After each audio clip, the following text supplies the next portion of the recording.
Om.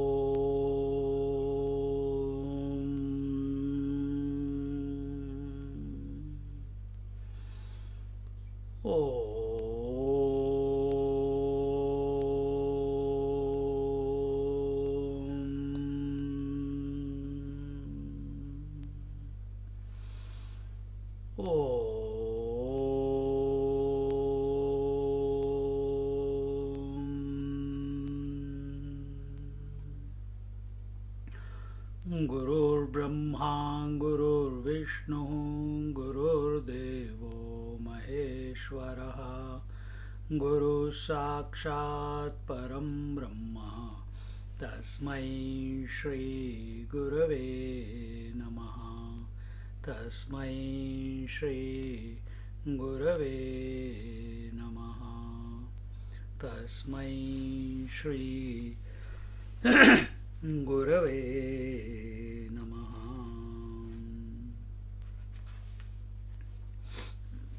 We are in Amrit Anubhav, verse number 50. Correct? Yes. Last week we were talking about the reflected and the reflection.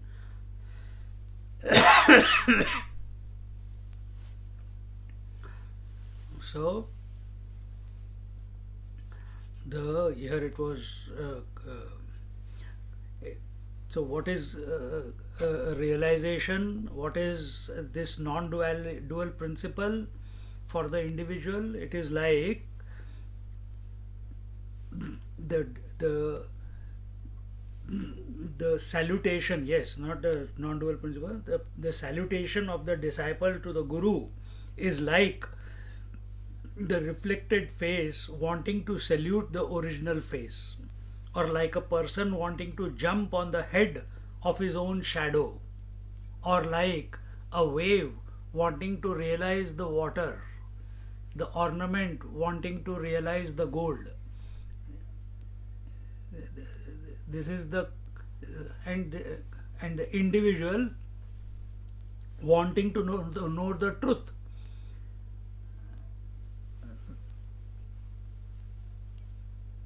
The gold ornament is already the gold. The individual is already the infinite. So it's a gainless gain. It's an experienceless experience.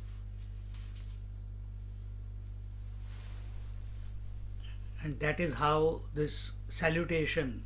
So in this salutation, the student, disciple also vanishes, and the guru also vanishes as an objective experience. The only way to realize this oneness is to annihilate one's own personality by surrendering one's relative individuality at the feet of the Guru Tattva.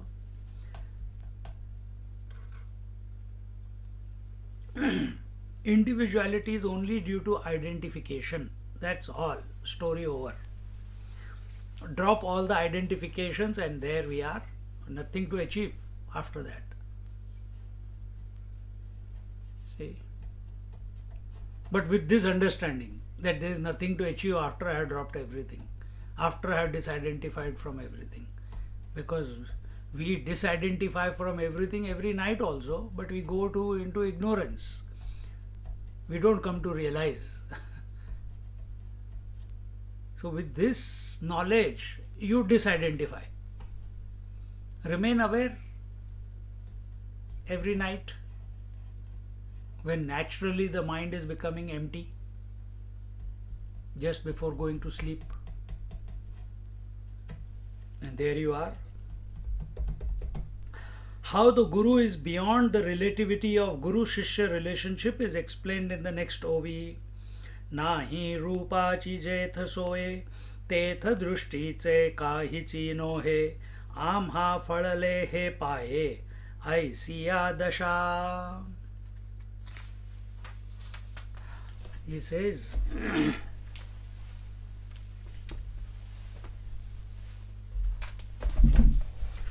when there is no form, the eyes are of no use, This state of non dual existence I am blessed with by the grace of the feet of my Guru. Hmm? Where there are no colors and forms, of what use are the eyes? Eyes have only one purpose, to illuminate all the forms and colors. And if they are not there, then what's the use of the eyes? And then don't stop there. It's for all the senses. If there are no sounds, what's the use of the ears? If there is no taste, then what's the use of the tongue? Similarly, if there are no thoughts, what's the use of the mind? Huh? If there are no thoughts, then what's the use of the mind? Will you call it mind if there are no thoughts? Oh, my mind is empty. No, it is not empty, because you said the thought called my mind is empty was going through it. When it is truly empty of all thoughts, then there is no mind.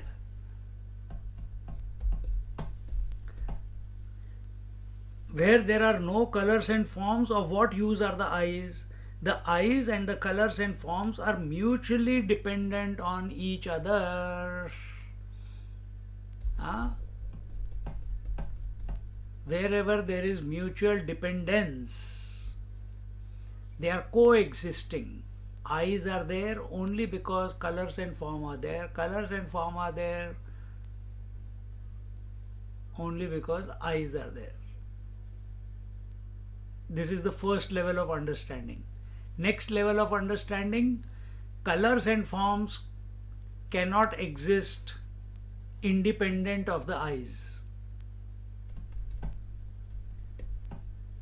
Whether the colors and forms are there or not there, but eyes can be, eyes are still there. Yes, eyes are not illuminating because color form, but colors and forms are dependent on the eyes. The thoughts cannot appear somewhere else. They have to appear in the mind. See? Is mind dependent on thoughts?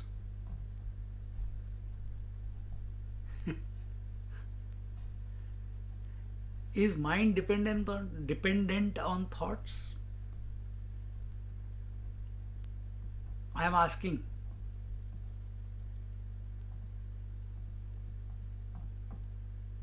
Is mind dependent on thoughts? Then it's called consciousness, Swamiji. What is that?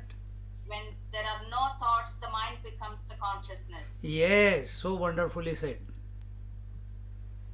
Mind is essentially consciousness, but when there are thoughts as if, then that consciousness is called as mind. See, this we have to realize about ourselves and not get lost in this mind. And when we understand this, when it clicks, then we will, under all circumstances, we will not get disturbed by the thoughts then. You see? And yet, we must do the abhyas of meditation, making the mind silent whenever it naturally becomes. Don't force it to become silent, because then there will be a equal and opposite reaction also. When naturally it is going.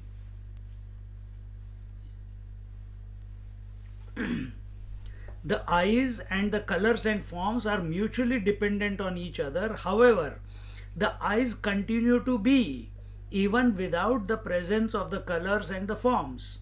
But the colors and forms do not find their existence without the light of consciousness expressed through the eyes of the seer. Now this one example, just one example, they have taken it with eyes, that eyes are the cause and the colors and forms are the effects. Eyes are not dependent on the what they illumine. The illumined is dependent on the illuminator. So now look at it in your mind.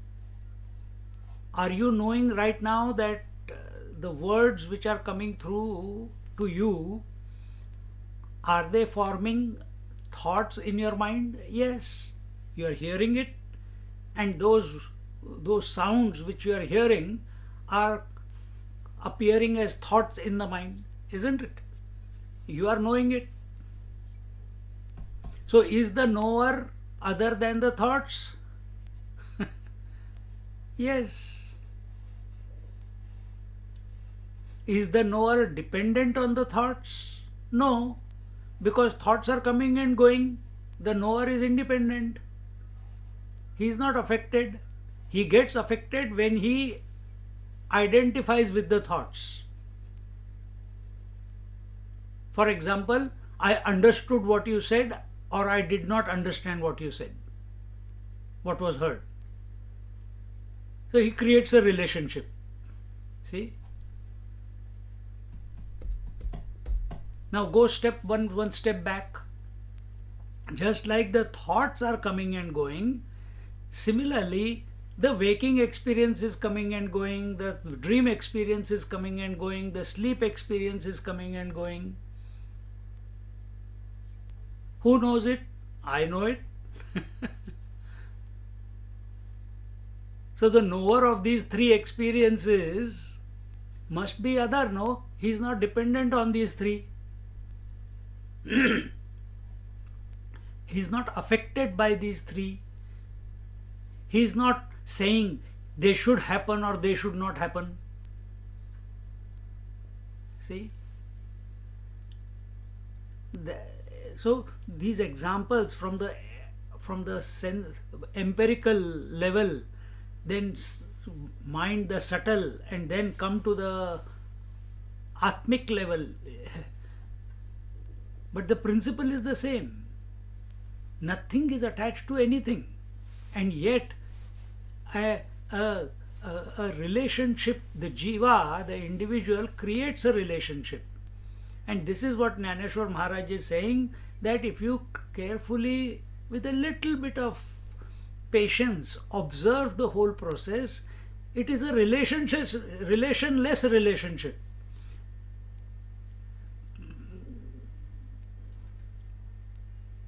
The eyes are independent of what they illumine, the mind is independent of what it illumines,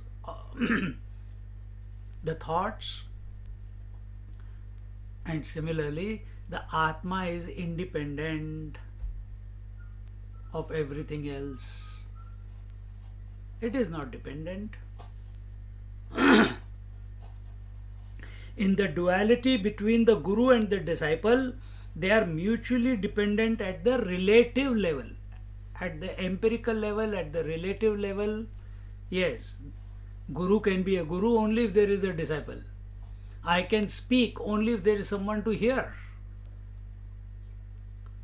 Otherwise the speaker will speak to whom if there is nobody there? I used to have one in South India. I went to an ashram, and there he had also studied with Anubhavanandji. He was one batch senior to us, and he was in a vriddhashram, in the old age home next to the school. And in that old age home, every morning at 6 o'clock, 6:30, 7 o'clock, he will come and give the lecture. And all old people, oldie-poldies, they will get up at, they know it is starting at 7 o'clock, but nobody can get up at that time so early in the morning. And he will come, take his seat at the Vyaspeeth, and he will start his lecture. Empty class, nobody there. He will start the lecture. Then slowly, just like I see here, when we started there were 4 or 5, and now suddenly the numbers are, as they are getting up, they are clicking into the talk. Huh?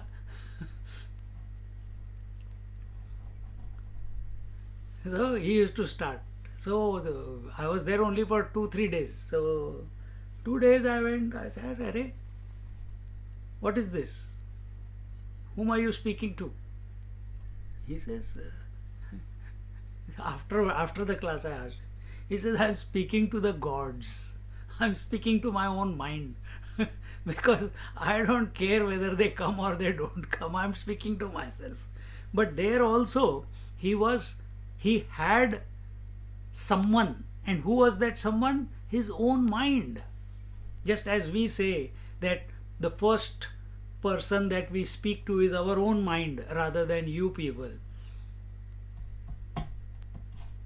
See? So a guru is a guru only if there is a disciple. Eyes have meaning only if there is a something to illuminate. Mind is called mind only if there are thoughts. Understand? Husband is a husband only if there is a wife. By himself, nahi, today I take on the padvi of being a husband. Where is your wife? No, I just decided to be a husband. Of whom? It doesn't exist. Same way, Guru and Shishya are dependent on each other, coexist. And this is in the relative level.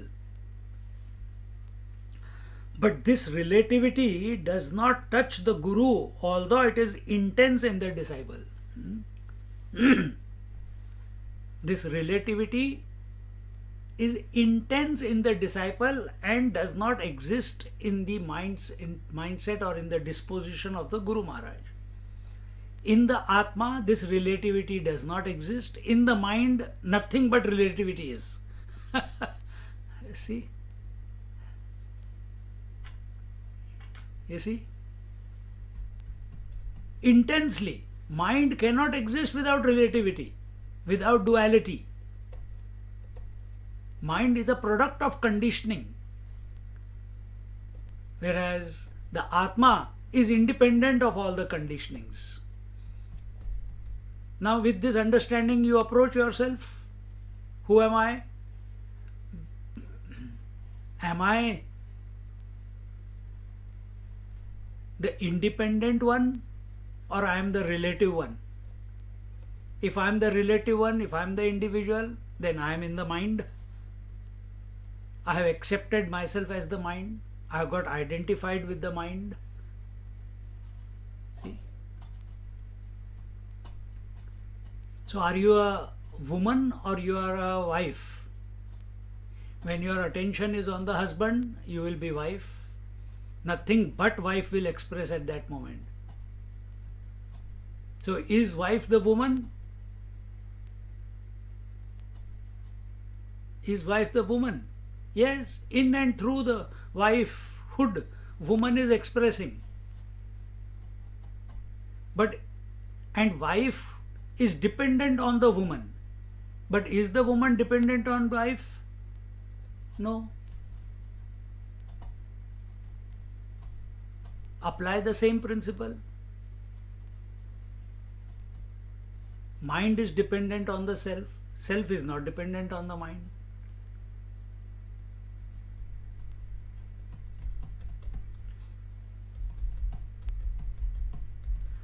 Duties, attachment, aspirations, care, nourishment, pativrata, all that is for the wife, not for the woman.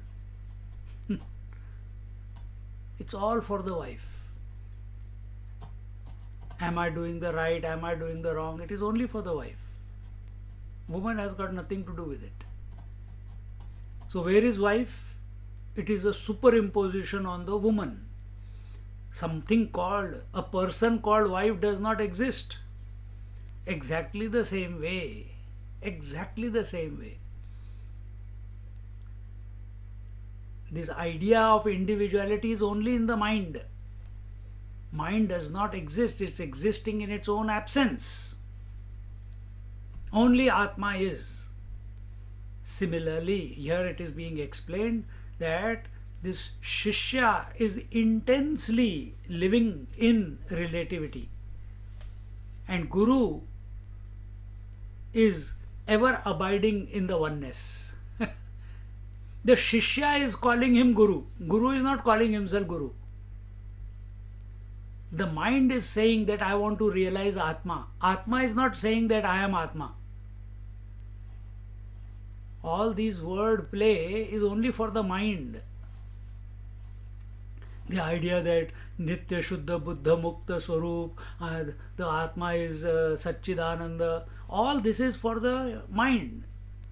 Atma doesn't, the self, that one Advaita principle, the Guru Tattva,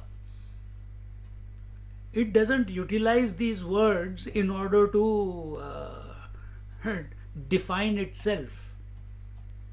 Why doesn't it use these words? Because he is all that there is. And yet, at the relative level, for the sake of the student, the Guru Tattva takes the position, becomes the teacher, etc., etc. But without losing who he originally is. So you as a wife, if you don't forget that you are a woman, then play the role of the wife, play the role of the mother. Then the wifehood and the motherhood will not trouble you, because you know the original. This is how masters live. They are not persecuted by their mind. They are not persecuted by the roles that they are playing. They also are awake, they are also going to sleep, they also get hungry, but they are not persecuted by it. They are not dependent on it. But we forget that we are the original one, because we have got so intensely identified with the conditionings that we continue to consider ourselves as in the relative level.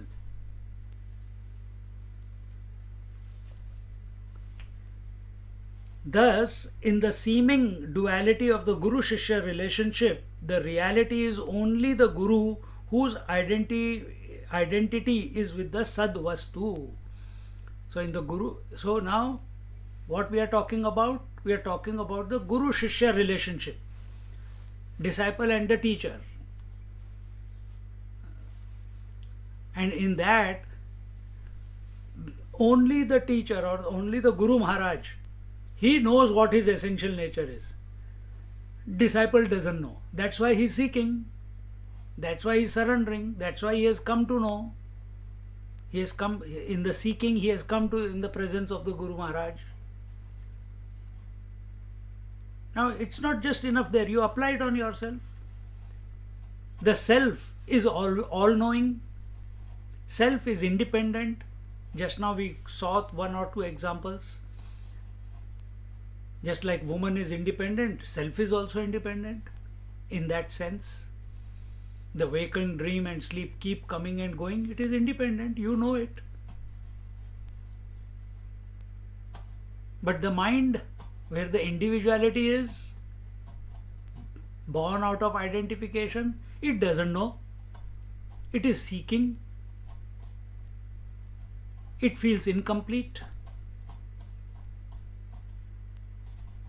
Therefore, it is thinking about its essence.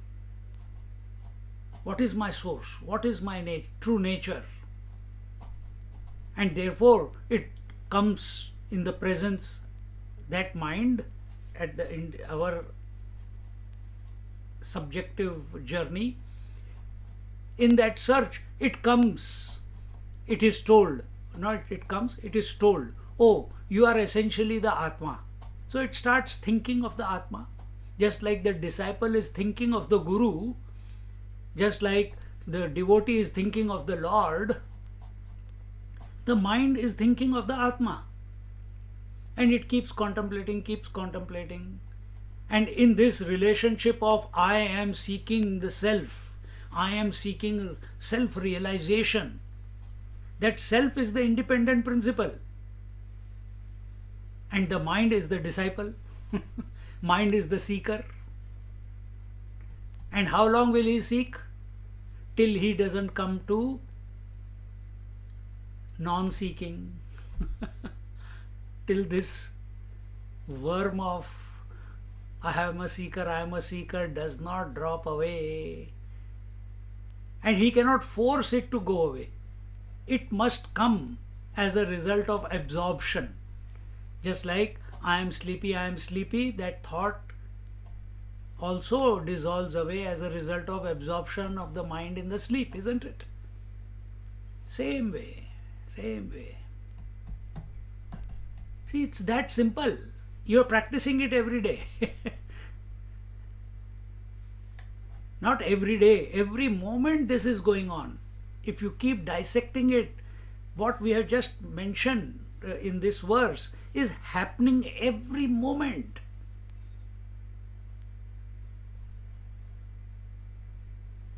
But we have to be available. To be available, we have to, on one hand, we have to, just like you have left the world away and come to the satsang, so that you are totally available. No distractions. That's why you are focused here. Same way, within ourselves, create a condition that mind is not distracted by anything in this world or in the imaginary world, and is totally available in contemplation of that tattva, of that reality, of that Atma, of its own essence. In that process, the mind will by itself empty itself. We don't have to do it. It will happen. Because that is our experience every day. Every night it happens.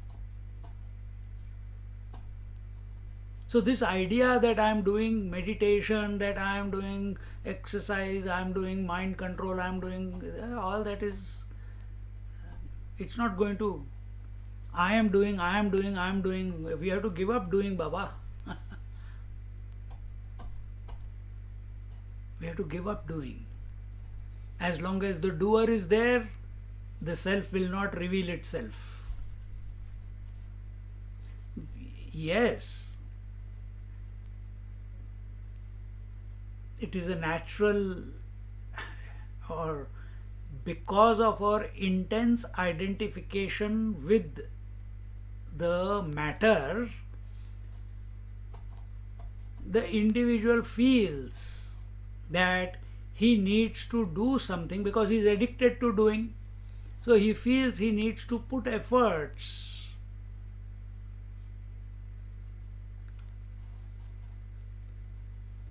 Let the efforts be put, but observe that the activity is going on. Don't get identified with the efforts. Oh, today's meditation was fantastic. Oh, today's talk was fantastic. Oh, I really understood. It was so sublime. You're creating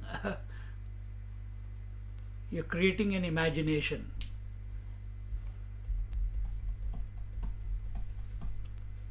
And then you will expect that every satsang should be sublime, every meditation should be sublime, every interaction should be like this. If it is not, then I am not progressing. See, again we create the opposite.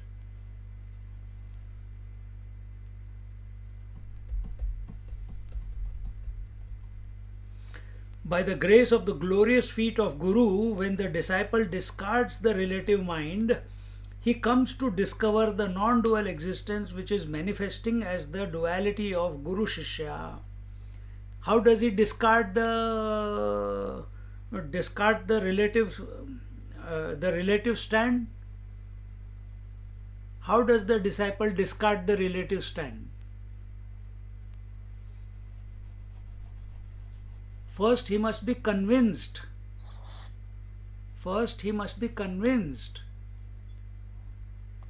that the ultimate is the one without a second principle, and that I am essentially.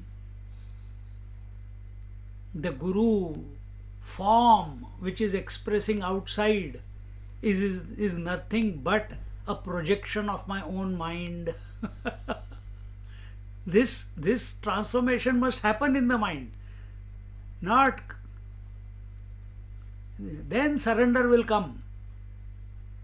If the whole world is a projection of my mind, of this mind, then the Guru Maharaj who has come there as a person I am talking about now.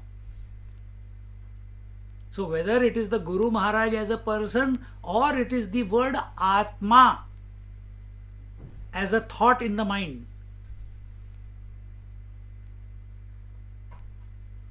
the word Atma, the word self, is only a figment of imagination of the mind. But what that word Atma represents, what that word self represents,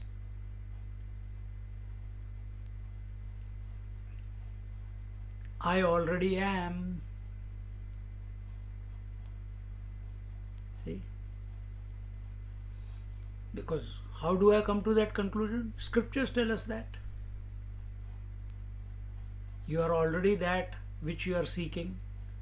Wave is already the water. Ornament is already the gold. The mind is already the consciousness, infinite consciousness. Then why is it thinking about it? Out of habit. This habit has to die down.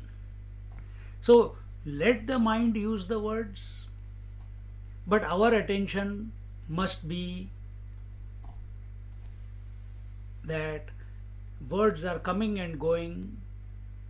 So don't look for some place that, oh, Atma, that is the Atma that I have to go to. No, there is nothing called that Atma. That's why it is said Tattvamasi, you are that, not that Atma. It's not an objective pursuit. It's not an objective search. It is not a search or a union of this individual with something which is far away. No. That Atma itself is the essence of the mind. The woman is itself the essence of the wife. As a wife, you are in relativity. As a woman, you are one without a second. You can take any role. And you cannot choose which role. Whatever comes, that role gets expressed without your will. Exactly the same way. Exactly the same way. This mind cannot exist, cannot express without the essence. And that I am. That I am. And that itself is the Guru Tattva. So when the disciple discovers the Guru within, he starts objectively, but discovers the Guru within. Then the disciple is no longer a disciple. And the Guru is no longer a Guru. Because the relative position, in the relativity, the Guru and disciple were there, or disciple and Guru were there. For whom? For the disciple, not for the Guru Maharaj. And when the disciple has come to realize through surrender, whatever, then the disciple vanishes. If disciple vanishes, then there is no Guru also. If the mind vanishes, is there sleep? Thought of sleep? No. So if we are seeking, I have to meditate, I have to meditate, I have to go into samadhi. So the seeker, the meditator, when he meditates, the meditator vanishes. If meditator vanishes, then meditation also vanishes. The idea of meditation also vanishes. Similarly, the mind which is seeking the self, seeking the essence, as long as it is seeking, there will be thoughts, the mind and as long as thoughts are there, the mind is there. In thoughts, with understanding we come to realize the thought. When the mind surrenders, when mind realizes, mind gets absorbed, mind comes to abide, then the thoughts also vanish. When the thoughts vanish, mind vanishes.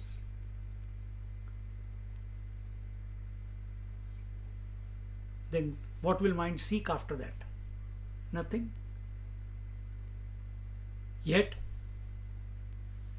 then what remains is that one without a second reality, which it was only knowing through words before. Now it is aparoksha anubhuti. Now it is direct experience. Before the disciple was seeking the knowledge through Guru, knowing that the Guru is established in that truth. Having discovered the Guru within his heart, within his mind, and then surrendering to it. So before it was outside, now from outside he has entered inside. Just like when we are looking at the picture of the Lord outside and we close our eyes, then the picture of the Lord is in our mind. So now from gross Guru it became the subtle Guru.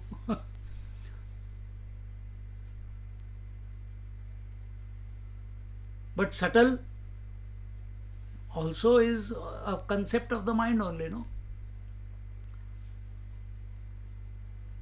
And when that also gets dissolved,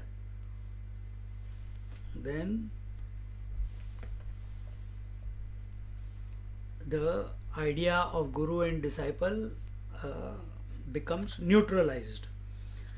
By the grace of the glorious feet of Guru, when the disciple discards the relative stand, he comes to discover the non-dual existence which is manifesting as the duality of Guru and Shishya.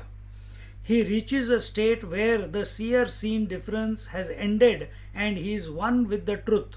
Again, when we use the word he is one with the truth, mind can only make such sentences.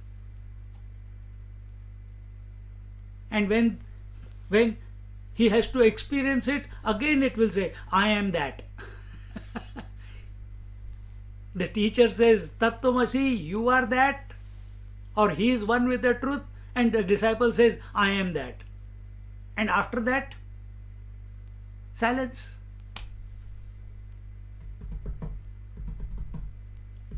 See how beautiful. Just contemplating on it, we can taste it.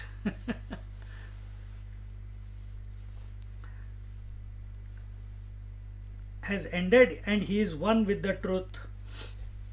How the Guru-Shishya relationship is of a non-dual nature is further illustrated by an example in OV 51 and 52 in the next two verses. Guna tela soyarika nirvahe deepa kalika te ka hoil pulika ka purachi.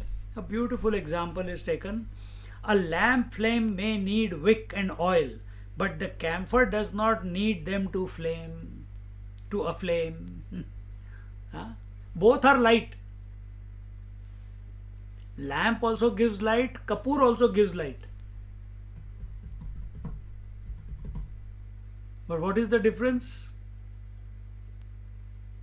The lamp requires a wick and oil. It is the light in the lamp is dependent on wick and oil. In camphor itself expresses as light, and the fuel that is required for the light is itself the camphor.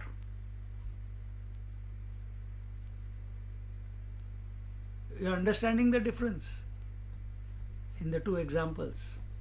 So camphor is the nimitta upadan karan. It is the creator of light, and the material that is used in the light is camphor alone.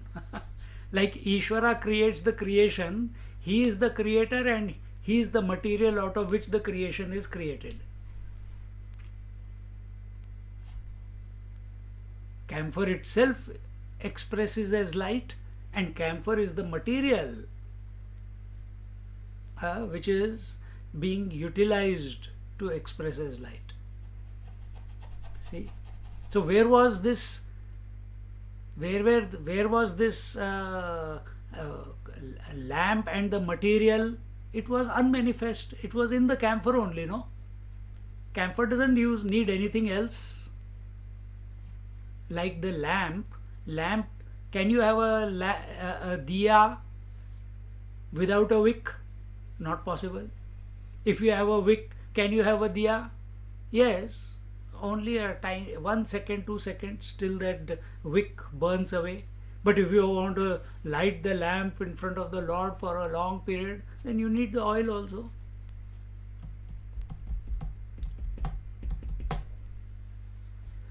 Only when there is marriage between the oil and the wick can the child called the flame be born. Beautiful example. Only when the marriage, a relationship between the oil and wick is created, then the child called flame is born. To produce flame in a lamp, many external aids are needed, like the diya, the container, the oil, the wick, the lighter, etc. The same is not the case with camphor. The moment it comes in contact with fire, the camphor becomes the fire. The moment it comes in contact with fire,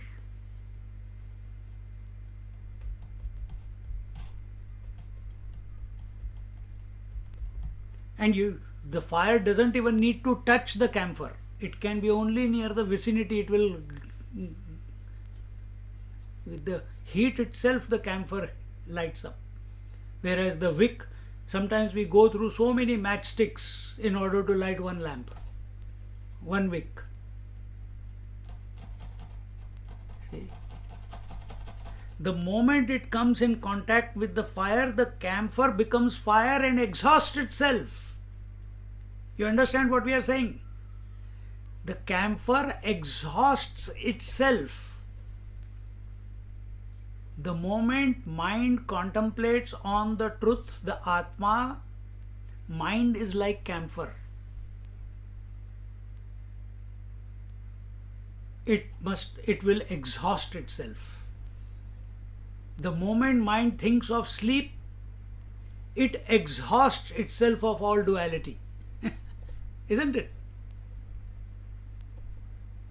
The moment mind contemplates instead of sleep on the truth, on the reality, the mind will exhaust itself.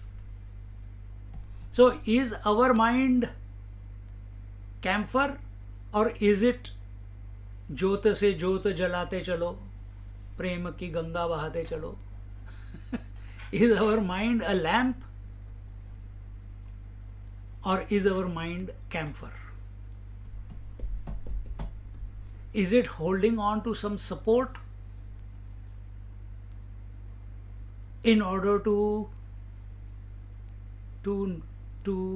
merge into the essence? Is it holding on to the form? Is it holding on to the word? Is it holding on to imagination? Is it holding on to logic? Is it holding on to understanding? Is it holding on to inference? Then it is a lamp. many times you have to keep lighting it. Then maybe it will catch. And still there is no guarantee that it will keep burning all the time. Because the wick reduces, then again you have to pull it out. But camphor, once it catches on, then it will conclude only when it has exhausted itself, isn't it? So has our mind latched on to the truth, or is it still latched on to the supports of the world? I am a wife, I am a husband, I am a father, I am a rich, I am poor, I am hungry, I am this body. Is it still hanging in this area? Or you are all seekers. We are all seekers. But convenient seekers. As long as food is coming in time and the heater is working and the bed is comfortable and the job is going well, and then whatever spare time is left, then I am a seeker. This is part-time seeker. Full-time seeker is camphor. Lamp is part-time seeker. Camphor is full-time seeker. Then one day is too long.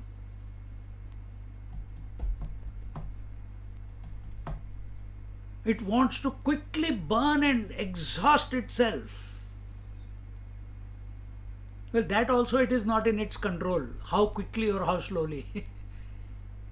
But it is inevitable for camphor to exhaust itself by providing itself to the fire, isn't it? If our mind is latched on to the truth, if the disciple, the Shishya is latched on to the Guru Tattva, nothing can stop the dissolution of the Guru-Shishya relationship. They will become one. If mind is latched on in spite of everything going on,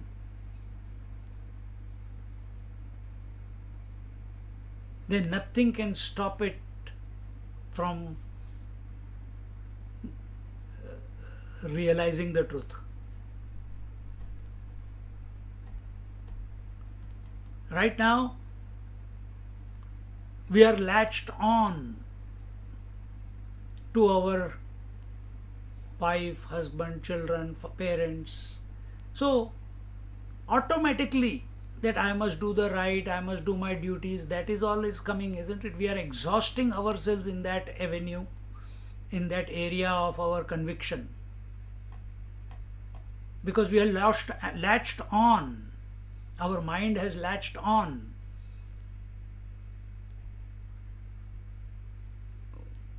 With this option that I am a mother or a father or a daughter or a son or whatever. Now replace it. Let those roles go on. We have lived enough playing those roles.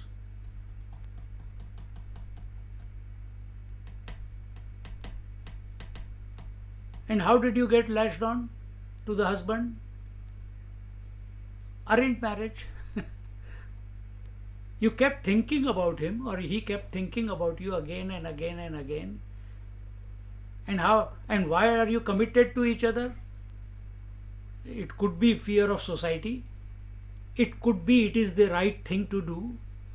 It is because we took the 7 feras around the fire and we committed to each other. That is why even after 30, 40 years we are together. Till death we do not part. All those commitments we have made. You have become convinced. That's why you are still continuing in spite of all the challenges, all the difficulties. So you understand the principle behind it. Now you latch on, you commit, you become convinced with regards to the Guru Tattva or the Atma Tattva? Who is telling you that that is your reality? The scriptures are. Who is telling you? The realized masters are. That what is written is the truth, is the correct thing, because we have realized that. Will there be challenges? Yes, as long as you are a seeker, or as long as you are a disciple, there will be challenges. But because of challenges, do we give up? No. Then what do? Every challenge prompts us to be even more focused on the truth. Every challenge that comes in the family life, in the relationship between husband and wife, is it acting as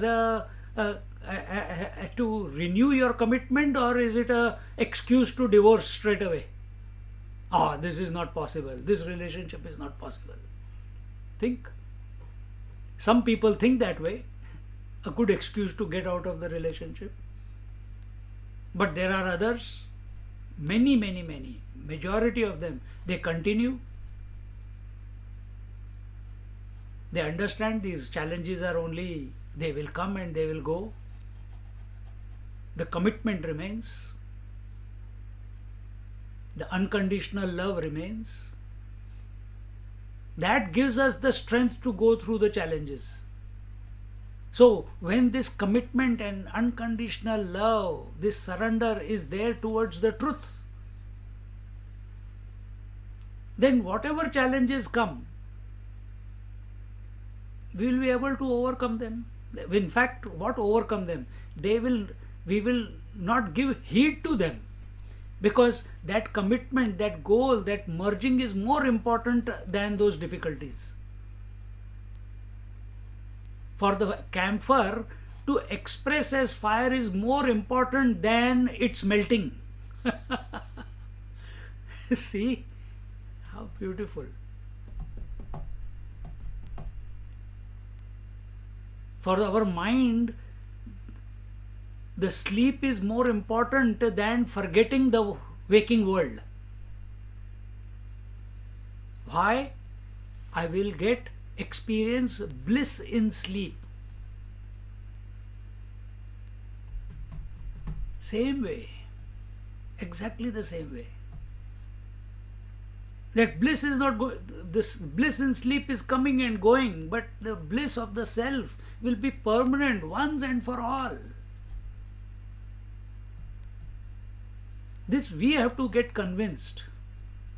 Nobody can convince us. We can be exposed to the scriptures, we are talking about it again and again, but we have to convince our mind.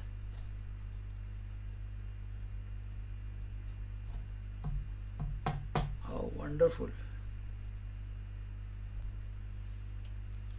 The moment it comes in contact with the fire, the camphor becomes the fire.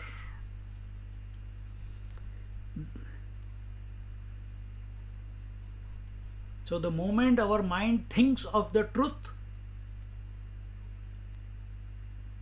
the fire of wanting to merge is going on. And how long will that fire of contemplation continue? How long will the fire in the camphor continue? Till fire does not exhaust itself. How long will the mind continue seeking? Till the mind does not exhaust itself.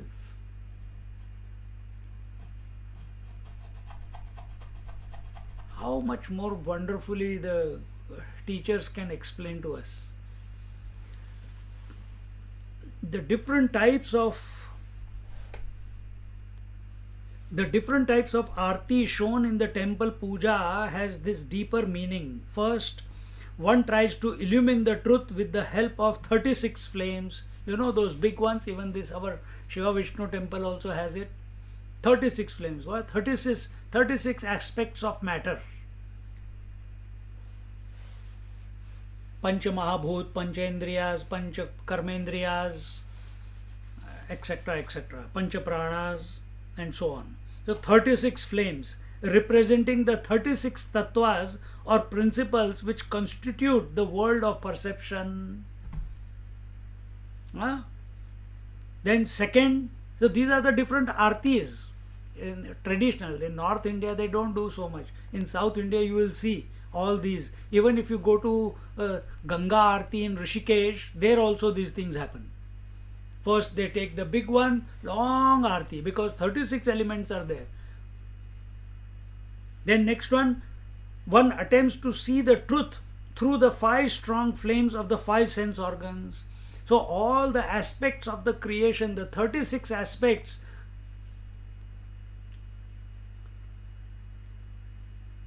is now replaced by 5 senses.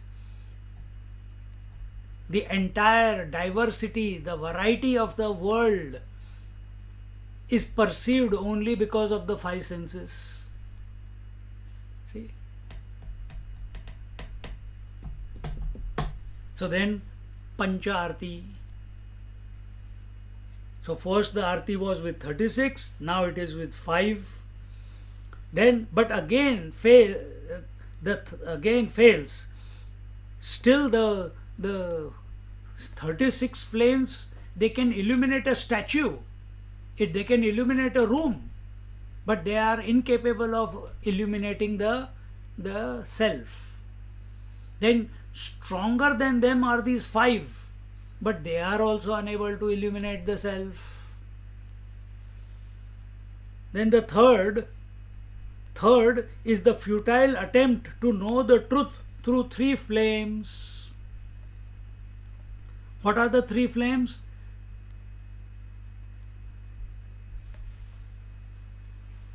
We can take it as the waker, dreamer and sleeper. We can take it as the knower, known, knowing, the triad, Triputi.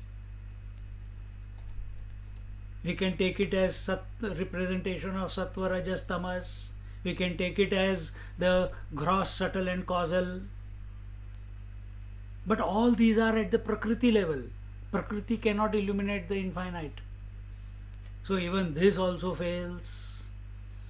Even the thoughts fail, because every thought is made up of the thinker, the thought and the thinking. That is also unable to illuminate the self. Representing the 3 planes. Okay, here it says third is the futile attempt to know the truth through 3 flames, representing the 3 planes of consciousness, the Jagrat, Swapna and Sushupti, as I said before. Finally, the camphor of individuality is burnt. So we are starting from outside and slowly coming closer and closer to that divinity, because the lamp was being offered to the divinity. First it was the representation of the divinity, was the statue outside. Then we came closer to 3. First 36 lights were used. Now only 5 lights are used. Then only 3 lights are used. And then when we realize that when all the 3 artis are done, then what do you do afterwards? What do you do? Sashtang Namaskar. Neither you look at it, now everything is within. You close your eyes and you surrender.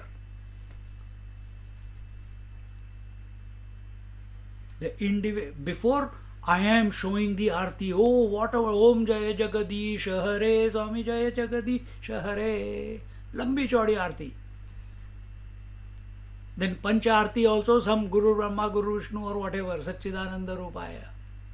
Then the 3, Om na tatra Suryo Bhati na Chandra Tarakam, that also goes on. But after all the speaking, Arti, you are speaking.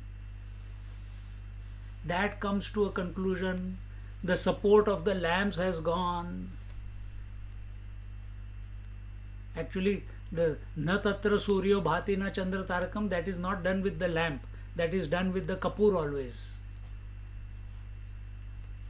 And then the last one is Na tatra surya bhati na chandra tarakam. That you are the light of lights which cannot be illuminated by any source of light. Neither by sun, nor by moon, nor by lightning, nor by fire, nor by lamps. Tameva bhantam anubhati sarvam. Because you are the source. You are the light of all lights, and that I am. And in that contemplation, the devotee or the disciple or the mind, it surrenders.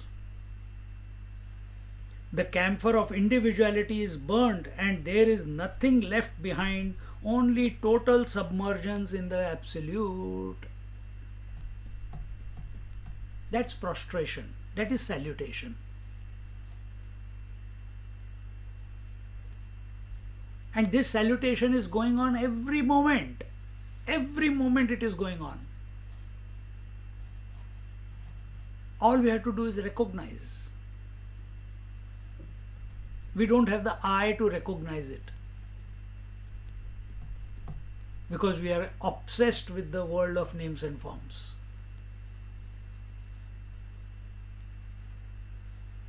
Be obsessed with the truth.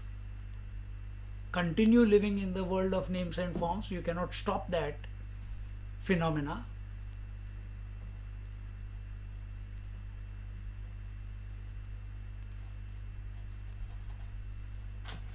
So the fire of contemplation must be like the camphor. The individuality, the mind. Where is the individuality? In the mind. It must exhaust itself in that contemplation. If it is not exhausting itself, then our approach is wrong. If all your preparation is not merging you into sleep, then you have not lived your day properly. Then you have not lived your day properly. Who goes to sleep the moment they touch the bed? Not the lazy fellows. Those who have exhausted themselves during the day, doing what is required to be done. And they touch the bed, they are gone. And those who have so much time on their hands, then they come to the bed, then they have to read, then they have to listen to some music. Why? Because they have not exhausted themselves.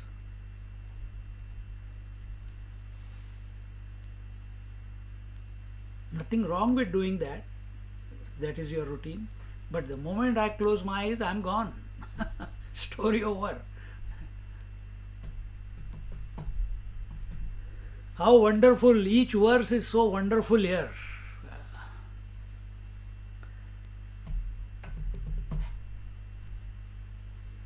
तया दोहो परस्परे होय न जव मेळे रे तव दोहीचे ही सरे सरसेची. The moment the camphor and the fire meet, both of them disappear. The moment camphor and fire meet, the fire also disappears, the camphor also disappears. The moment disciple and the guru meet, the disciples also disappears, the guru also disappears. The moment mind starts contemplating on the truth, the mind also disappears, and truth as a concept, as a thought, disappears. As an objective pursuit, disappears. How much more clearly they will say. The moment the camphor and fire come in contact with each other, they not only can no longer remain separate, but both of them disappear and lose their separate identities. The moment camphor latches onto the fire, it cannot separate itself from the fire.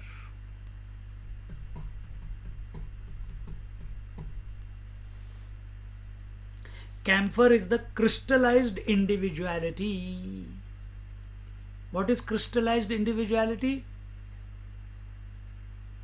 That infinite consciousness, when it gets identified with the body, it gets crystallized. Woman who is free, when she gets identified with man, she crystallizes as a wife. Understand? Water under certain conditions crystallizes as ice. It is water only. But now it has got a form, it has got a shape, it is crystallized, it is hard. And ice is uncomfortable in any container. Water is comfortable in every container. So, woman crystallizing as wife, man crystallizing as husband, water crystallizing as ice, gold crystallizing as an ornament, infinite consciousness on account, as if on account of identification with space-time objectivity or the Panchakoshas, crystallizes as this particular form, crystallizes as the individuality. Individuality means I am this form, I am this mind, I was born, I will die. I am separate to everything else in this creation. I don't know what will happen after death.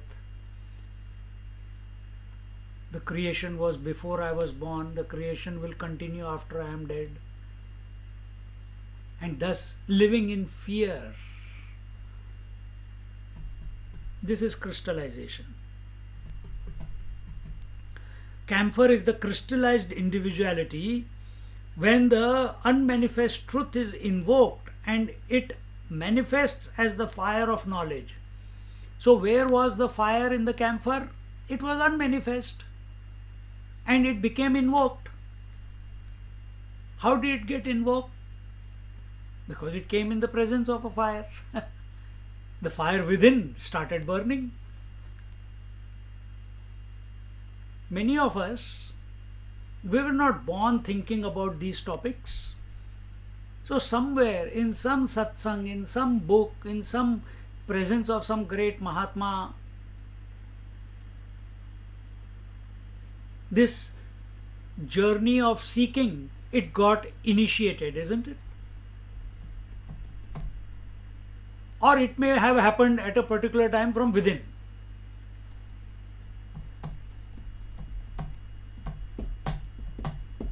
But there is always a trigger which starts it. Husband is the trigger for the wife to express. The next moment, if the child comes, child is the trigger, then mother will express.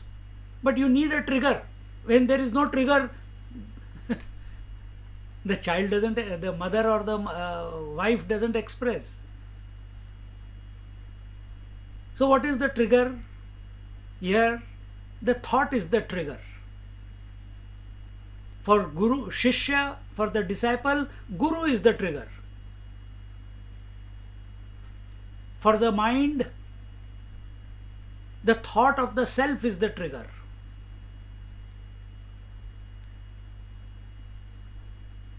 Or for the individual, the infinite is the trigger. When he thinks of the infinite, when he thinks of the infinite, the inherent infinitude,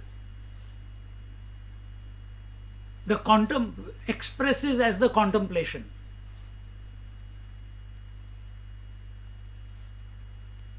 When the daughter is the trigger, then the mother expresses, and mother's contemplation is on how I can nourish this child, how can I take care of this child, what more I can do in order for her to be at peace or for her best.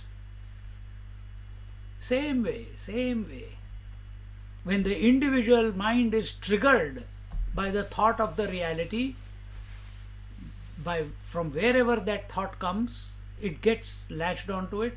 What can I do in order to nourish that reality as the self? Then it will do whatever is required. Vivek, Vairagya, Shatka, Sampatti, Mumukshutvam, all this, they will automatically start expressing. And that is contemplation. It's the contemplative fire.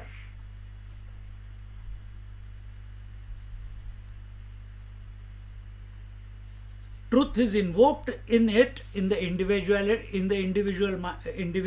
or the individual mind, and it manifests as the fire of knowledge. Both the individuality, the camphor, and the manifested truth disappear.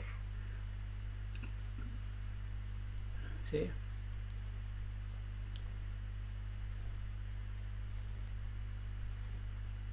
When the devotee gets triggered by the form of the Lord, when he merges into the Lord, neither the devotee remains nor the Lord remains, as he knows it. Exactly the same way. When we our mind gets triggered by sleep, and we keep thinking about the sleep, neither the waker with the waking world and the waking mind remains, neither the thought of sleep remains, neither the sleep remains, because in sleep you don't know anything. You don't know you are sleeping. It's only after waking up we say, I had a good sleep. But when the waker dissolves into the sleep, neither the waker is there, waking is there, neither sleep is there. Utter ignorance.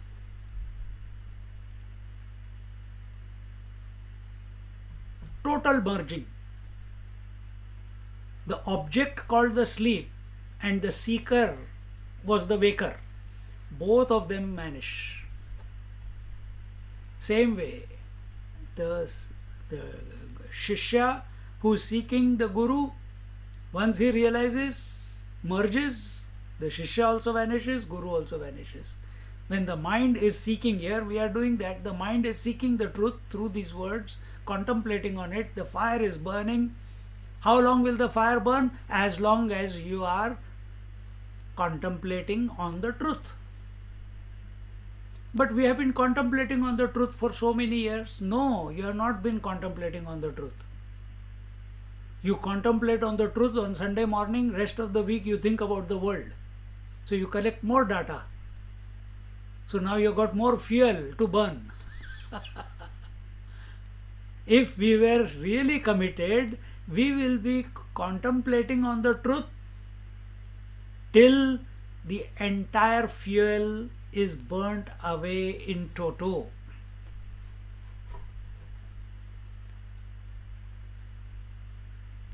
Individuality is nothing but identification. And whatever this I is identified with, it needs to burn. We say ego is equal to all memories. All memories need to be burnt completely. So now we, instead of thinking about the memories, the I is thinking about the self. The crystallized I, the individual, he is thinking about the self. That I am that essentially. And in that fire, all the memories, in Vedanta, in Upanishads it comes, they get burnt. The rope which was tying us down, the vasanas, they get burnt. Now they are incapable of expressing as desires. Just like a rope is burnt from one end to the other, it retains the shape but it cannot tie because it's ash. It has burnt away. Same way, all the vasanas, all the memories, all the whatever the individual was latching onto before, now it has dropped that or in spite of that, it has latched on to the reality, to the Guru Tattva. In that fire of contemplation, everything else that was keeping the individuality intact starts burning away. That is the fuel. And once that completely last thing, last conviction, last memory, what is the last memory? Aham Brahmasmi, that also burns away. I am that also burns away. Then what remains?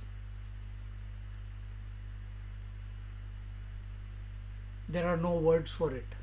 The words were useful only as long as the mind was.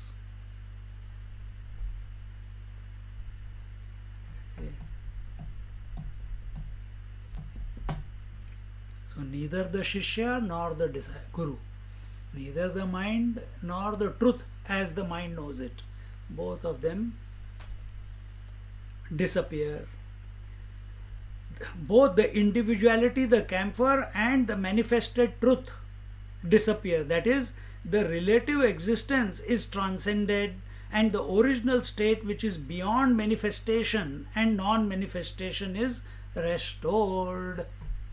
Manifestation is the world, non-manifestation is two ways. Either under the spell of ignorance, it is called sleep, non-manifestation, and consciously, if we make the mind empty, then it is called samadhi. But these are still states of mind. We need to go beyond these. We need to go beyond manifestation and non-manifestation.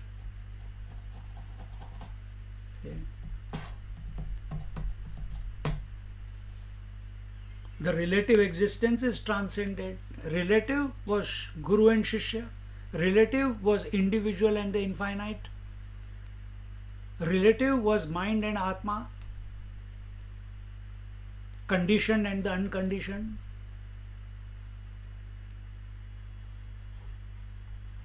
For the conditioned, there is a concept called unconditioned. For the individual, there is a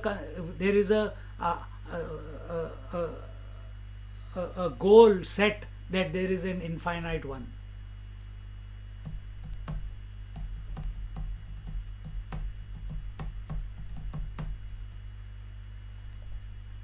And as long as the individual is thinking of the infinite, he is still in the relative world. As long as the waker is thinking of the sleep, he is still in the waking state.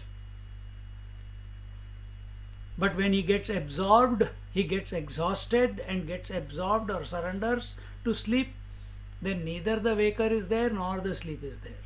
Exactly the same way, the individual, when he gets exhausted of thinking of that which is always the infinite one, neither the seeker is there, neither the individual is there, nor the infinite one manifested. How did it manifest for the seeker, for the individual? As a thought called infinite, as a thought called Atma, as the thought called self. This is only a thought, but what it represents is beyond thoughts, beyond concepts. But mind can function only in concepts. And as long as the concepts are there, as long as the thoughts are there, it is the relative. Now there is no more transcendence. Transcending relativity means transcending manifestation and non-manifestation. Transcending relativity means transcending absence and presence. Sun is independent of absence of light or presence of light. Sun is transcendental, independent, swatantra of sunrise and sunset. That is my nature. The sunrise and sunset of thoughts, every moment it is going on in my mind. Even as I speak, every thought is coming up, then it is sunset of that thought, then sunrise of the thought, then sunset of the thought, then next one. But the one, the self, it is undisturbed by presence or absence of thoughts. The appearance and disappearance of the rainbow, the sky is undisturbed because of the appearance or disappearance of the rainbow. The mud is undisturbed by the appearance and disappearance of the pots. Water is undisturbed. It does not make even a dent in the water.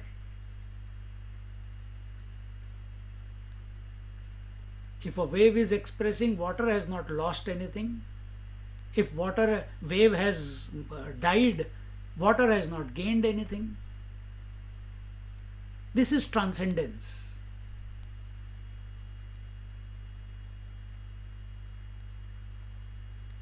That in spite of this phenomena, which is continuous coming and going, manifestation and unmanifestation, nothing has happened to me. I am the pristine, immaculate, all-pervading, omniscient, omnipresent, ever-existing, blissful self.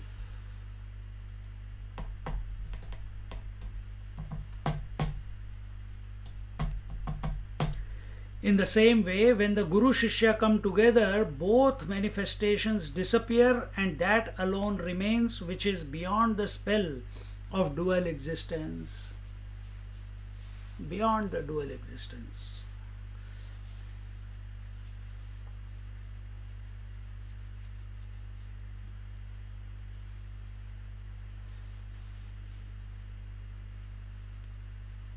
What was the time? 9:55.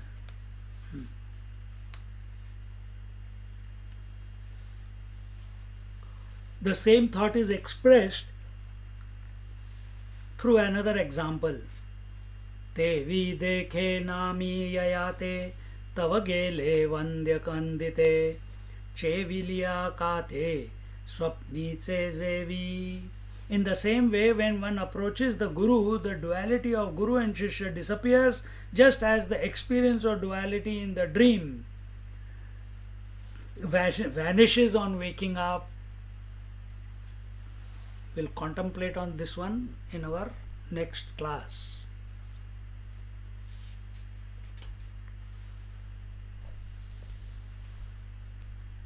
Such wonderful contemplation. Sit quietly for a minute or so. We still have few minutes.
Om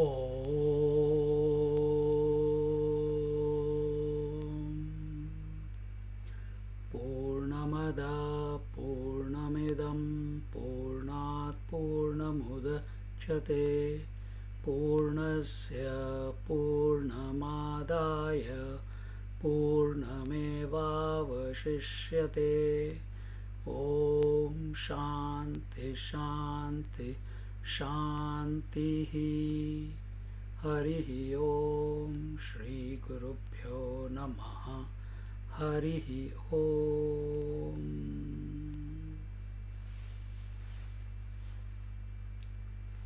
Thank you, people. Hari Om. Beautiful contemplation, Swamiji. I know. Really. This whole. Swamiji. Huh? Who was Thank you, that? Swamiji. Hari Om, Lumina. It is. Thank you. Hari Om. It Thank you, is. Swamiji. Hari Om, Renuka. Ji. Hari Om Swamiji. Hari Om, Nagesh. Nagraj, not Nagesh. Om Swamiji. Hari ओम बोध. नहीं, मज़ेदार है एकदम. मज़ेदार text है एकदम. दिल खुश हो जाता है, दिल खुश. पता नहीं तुमको कैसे लगता है, पर मेरे को बोलते समय मेरे को तो बहुत ही इतना भोर विभोर हो जाता है. बहुत अच्छा लगा, बहुत अच्छा. Thank you. चलो, take care. Thank you, Swamiji. Hari Om.